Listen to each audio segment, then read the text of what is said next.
What if I told you that the most powerful message ever spoken was not preached to kings, politicians, or religious elites, but to ordinary people sitting on a hillside? And what if I told you that these words, spoken over 2,000 years ago, have the power to change your life today, your mind, your relationships, your peace, and your future? This is the Sermon on the Mount, and if you truly understand it, you will never see life the same way again. Stay with me. The Sermon on the Mount is found in the Bible, in Matthew chapters 5, 6, and 7. And right from the start, we need to understand something crucial.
Now, let's pause and think about that. In today's world, what are we told? Be strong, be loud, be successful. Never show weakness. Climb the ladder no matter who you have to step on. But Jesus comes along and says something radically different. He says that God's blessing, His profound favor and presence often rests on the very people the world overlooks. When Jesus says blessed, He doesn't just mean happy because life is easy. The original word means something much deeper. It means deeply fulfilled, anchored, and secure, even in the middle of pain. This changes everything. It changes how we see our suffering. It changes how we see humility. It changes how we see those broken seasons of life. Your pain is not proof that God has left you. In fact, it may be the very proof that God is drawing near. This isn't a call to weakness.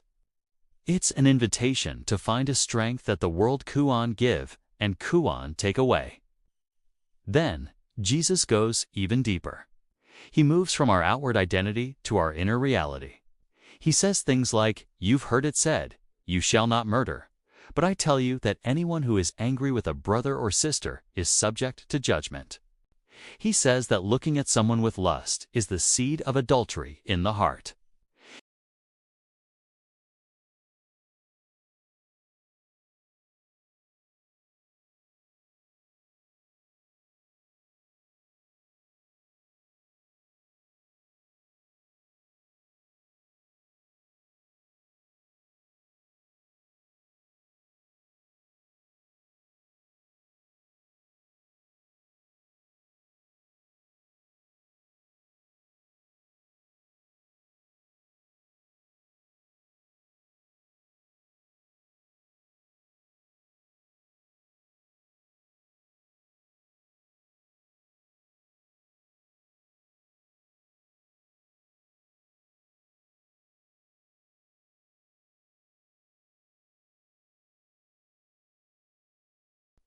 Then Jesus speaks directly to one of the most common struggles of modern life, anxiety.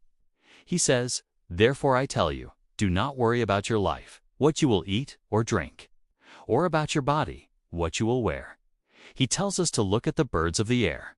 They don't sow or reap, yet our Heavenly Father feeds them. He tells us to consider the flowers of the field, how they grow. They don't labor or spin. Yet not even Solomon in all his splendor was dressed like one of these. Jesus understands something profound that we so often forget. Worry does not prepare you for tomorrow. It only steals your peace today. He's not telling us to be irresponsible. He is reminding us that if God cares for the smallest, most seemingly insignificant details of His creation, how much more does He care for you? You are His masterpiece. The Sermon on the Mount calls us to release our suffocating grip of control, to trust God on a daily basis, and to live fully present in the moment He has given us.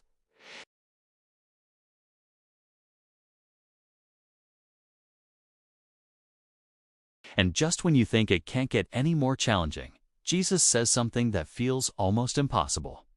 He says, "Love your enemies and pray for those who persecute you." Let that sink in. In a world fueled by outrage, revenge, and division, this teaching is revolutionary. This is not weakness. This is the ultimate spiritual strength. Because bitterness and resentment don't punish the other person. They chain you to your past. Forgiveness is what sets you free.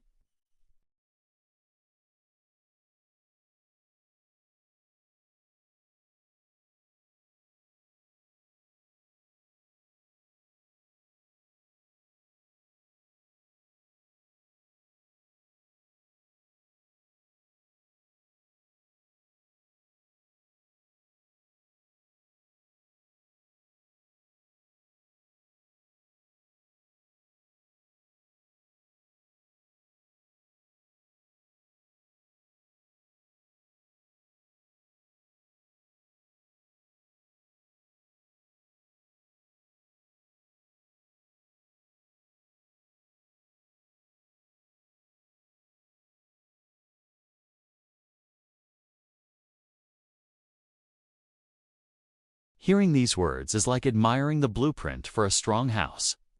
But the Sermon on the Mount isn't just meant to be admired, it's meant to be lived. It's the rock we are invited to build our lives upon.